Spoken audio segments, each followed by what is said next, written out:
Our guest tonight is wrestling legend Jim Ross. How are you? Outstanding. How are you guys? Can't complain. We got Jim Ross on the line. Well, let's talk about Wrestle Kingdom first. In 2016, you began calling New Japan Pro Wrestling matches for Access TV with Josh Barnett. First, what was the learning curve like for you as you got acclimated to New Japan, and how has it been working with a New Japan veteran like Josh Barnett? Well, the acclimation was pretty seamless. Josh and I are philosophically very close, very much on the same page regarding our philosophy on the genre of pro wrestling and how it should be presented and how we're going to present it as broadcasters. I've been a fan of New Japan for years and since the 70s, and I just it's not like they're the new kid on the block. They've been around a while. So and then I did Wrestle Kingdom 9 and did a lot of prep work for that. And I had a lot of real good mentors to help me with information, so I became more of a fan then. So it wasn't really a bad transition. It was just getting back into a studio with a huge television and putting the headsets on and then trying to transport yourself to the arena. And that's kind of the challenging part for some. And I think we pulled it off pretty decently.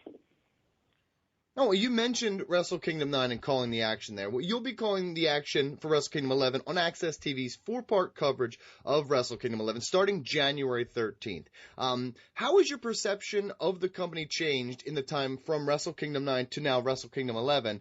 And did you approach this year's commentary any differently? Well, as we record this, I haven't done it yet. And I'm going to record the commentary Tuesday in Los Angeles. And then it's going to air. The first show's going to air on Friday, as you mentioned. But I will approach this show not unlike any other major event, no different than I would approach WrestleMania. I'll be prepared as far as my biographical, historical notes, and then and then let the event flow, and let it come to us, and then try to be a accentuation. Again, the talent's going to play the music, man, and we're going to provide the lyrics. And I don't want to hear the music until I sit down in a chair in Los Angeles. I don't plan on watching the event before I get to L.A. It's not my style. Mike Chiari?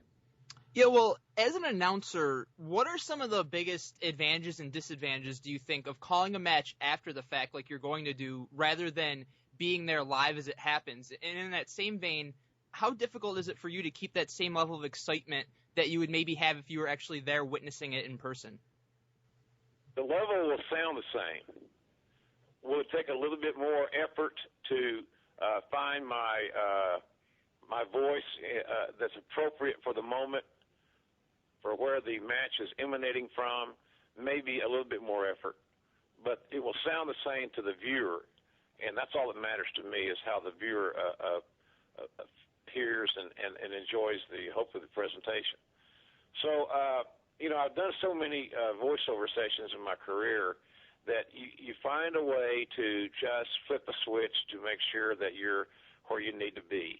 And so there's a little extra work. I'm not going to deny that or BS you, but at the end of the day, it's going to sound the same. And with what we're seeing and what we're hearing from the natural crowd noise and all the ambient noise in the Tokyo Dome, I don't think we're going to have any issues at all. You got to remember, Josh Barnett's been the main event of that event before, and he's still got a desire to get in that world again. And so we both got invested interests, and especially, and if nothing else, because we want the show to be a kick-ass show on Access TV.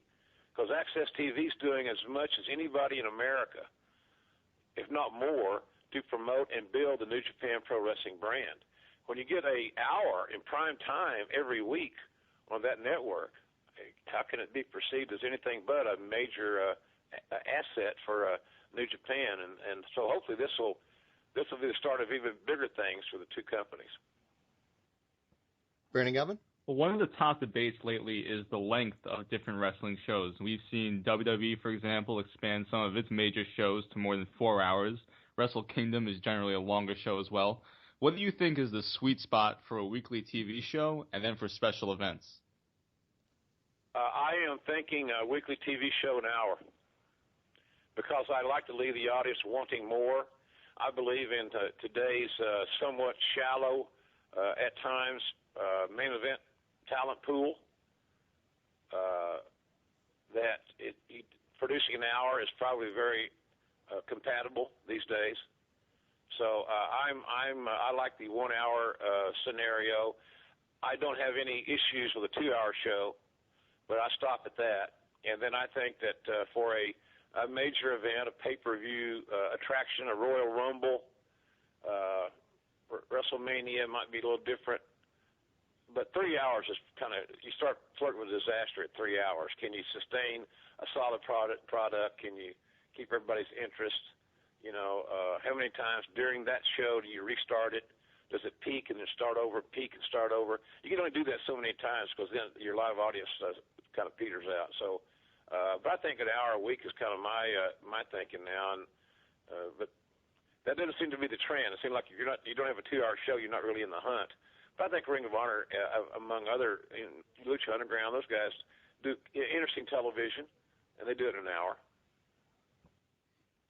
Well, as someone who has seen almost every style of wrestling during your career, what are your thoughts on the breakneck pace and the fighting spirit shown in New Japan, which some wrestling fans have criticized?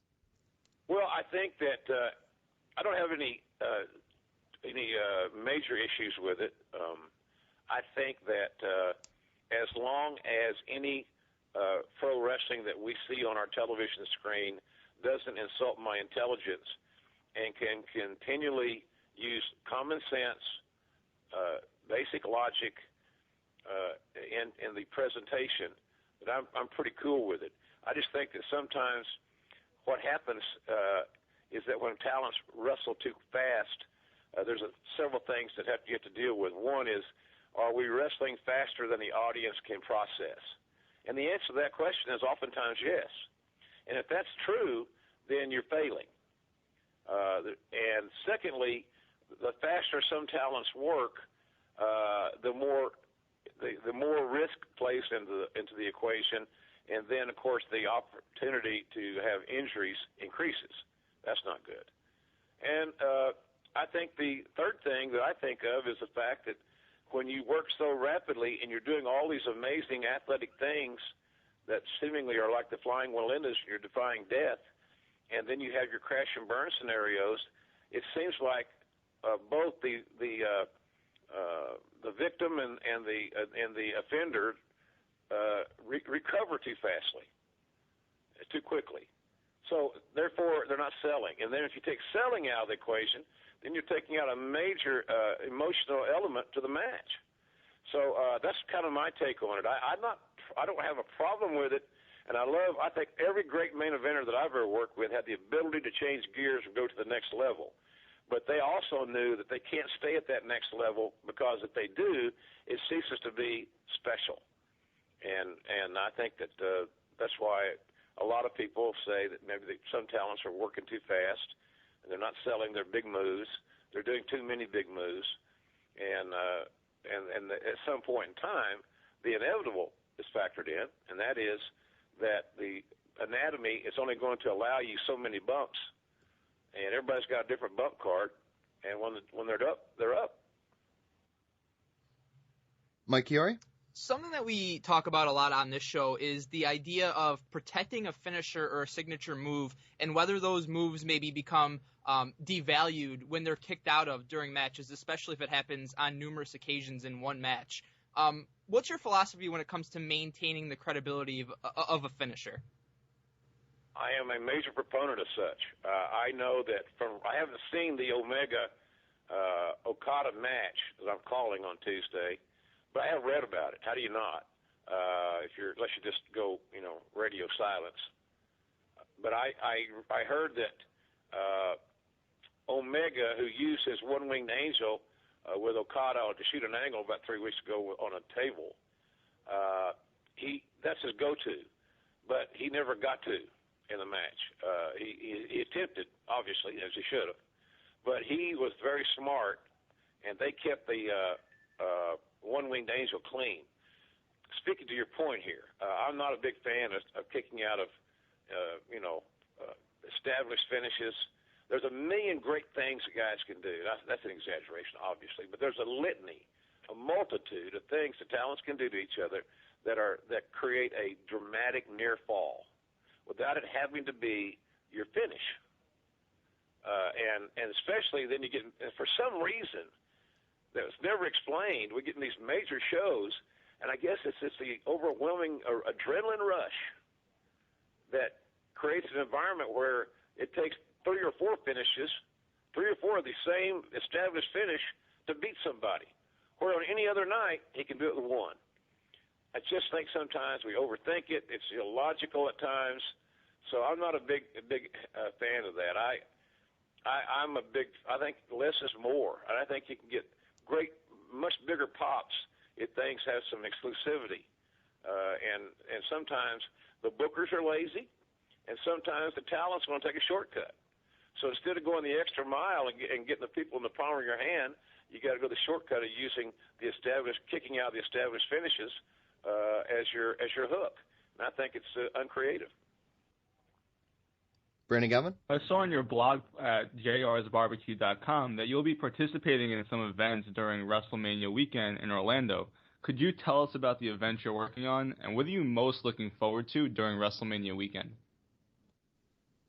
Well, the answer to your last question, I look forward most to seeing old friends because, I just had a birthday recently, and it makes you stop and think about, I realize I got more years in the game than I got left. I get it.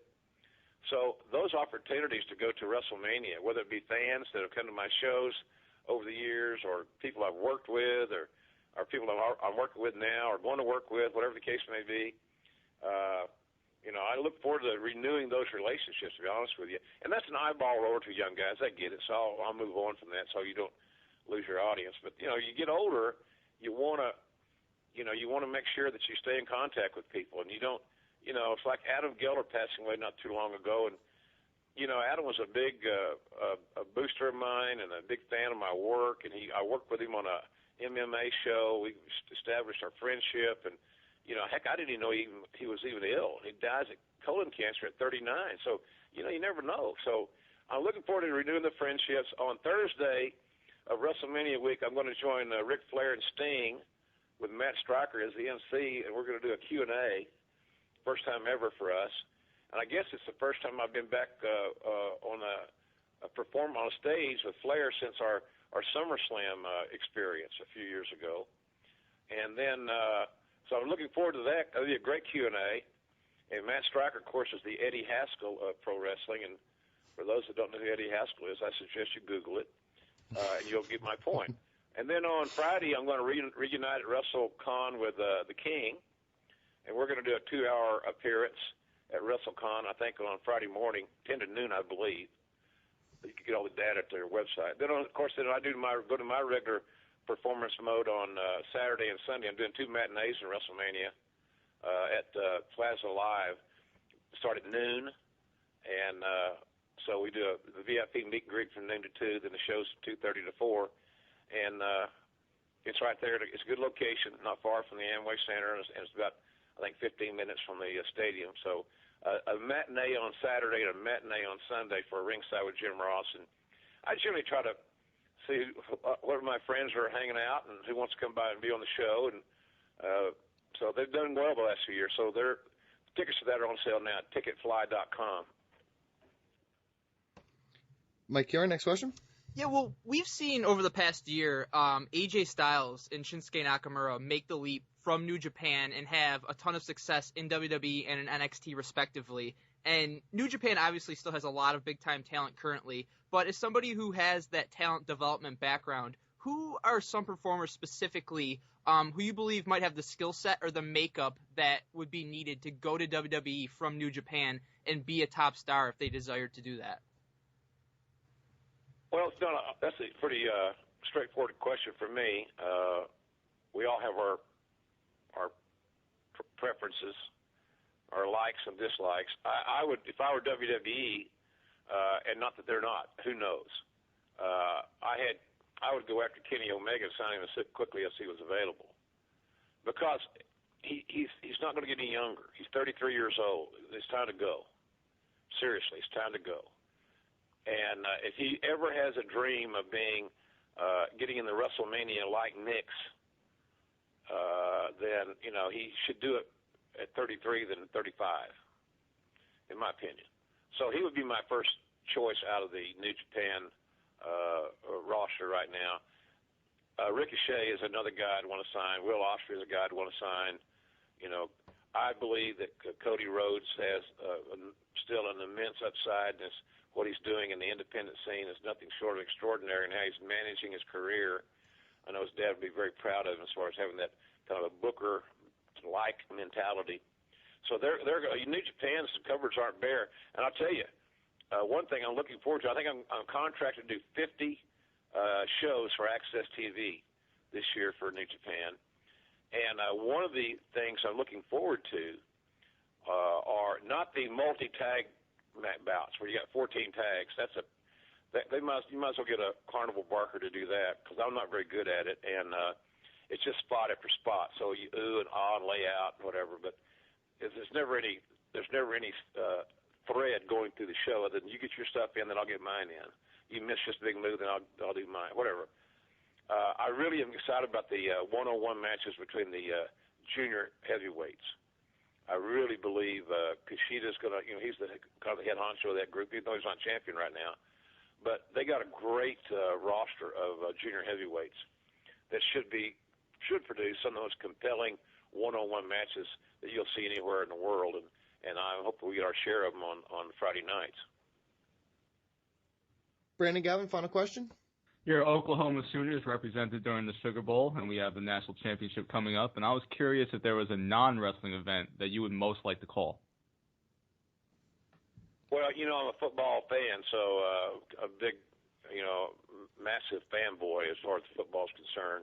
I was on the sideline, Oklahoma sideline, for the Sugar Bowl in New Orleans. And that's what happens when you get the greatest wife in the world. She lets you go to the ball game. And it was the day before my 65th birthday, so that was kind of my birthday gift from each other.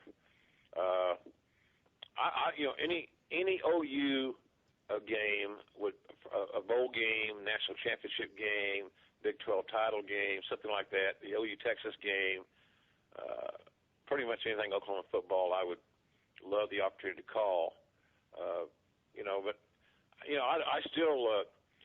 I'm really enjoying doing boxing. I think we've contracted, I'm having a meeting today actually, a phone conversation today, a conference call about my boxing schedule for this year. And it has been brought to my attention, I may do 20 fights in 2017, which is one about every 3 weeks or so. But I really would like to stick my toe in the water of MMA, because I think now if you got a good color partner that is a sound, technical guy, the play-by-play guy doesn't have to be. I've discovered that in boxing. In boxing, if I got a good partner, I'm the point guard. I'm going to bring him the ball often for his wisdom. But as far as telling a story and the feel of the fight and the emotions and the backstories of the fighters, that's just old pro wrestling stuff. And it's just storytelling, and it works. I love that because it's all real. I kid somebody, so the only thing that hasn't happened yet, nobody has told me in these fights I do for CBS Sports Network who's going to win. I don't know the finishes, so it's kind of cool. But nonetheless, an MMA fight would be good, but I want to continue to do boxing because it's a new game for me to play in, and I'm really interested in not getting in a comfort zone to where I'm only back to doing pro wrestling, because I love the work at Access, because I go out there and at LA and we'll do probably we're going to do 4 shows on Tuesday. We're going to do all the Wrestle Kingdom card the same day. That's a big day's work, and it's going to be very, very exciting. Then we'll work all day the next day and do probably 3 more shows. So I'll leave there probably doing 7 or 8 weeks of television, and that's kind of good. But if the ITV thing comes through, that's a whole another ball game to discuss at some point in time, because that's another it could be one of the more significant things I've done in my broadcasting career. just because of the uniqueness of it and where it would be taped and where it would air and all that good stuff. So anyway, but MMA's on my radar. But if somebody said, okay, you want to do UFC 250 or you want to do the Oklahoma bowl game, I'm going to the bowl game. Fantastic. Oh, a huge thanks to our guest, Jim Ross. Listen to him calling the action during Access TV's 4-part coverage of Wrestle Kingdom 11 starting January 13th. Tell the fans where else they can support you. Well, I'm on Twitter at JRSBBQ. Always enjoy the follow and the feedback, and I try to get back to as many people as possible. I don't have anybody working my Twitter. It's me. So if you're pissed off about something I said, it's me. If you like something I said, then I got lucky. I have a website. It was mentioned earlier. I consider it the loneliest website in the world. It's jrsbarbq.com. I do blogs every week. I do answer Q&As from fans. But it's a fun piece of work. Got a nice photo gallery. So in my Ringside with Jim Ross shows, all that information is on the homepage of my site. But because I'm going to be in Phoenix on Thursday night at Stand Up Live, I'm going to be a part of WWE's Royal Rumble weekend in San Antonio. River City Wrestling on Friday night, January 27th. Special appearance for those folks. And then on Sunday afternoon, before the Royal Rumble, I'll have my ringside show at the Improv at River Center in San Antonio. And tickets will be available at the door starting at $25. We got VIP tickets for both Phoenix and San Antonio still remaining. So hope to see a lot of folks out. The Q&As are great. I love the Q&As. I found out that if you get a bunch of wrestling fans in the safe haven of my show, where they're not criticized or bullied for being a wrestling fan, then they open up. Then you give them a couple of adult beverages and an open mic, and the whole world becomes a very unique and entertaining place. To say the least, to very much say the least. Well, another huge thank you to our guest, Jim Ross, and a belated happy birthday from us to you. Thank you very much for your time. You bet, guys. Thanks. Happy New Year.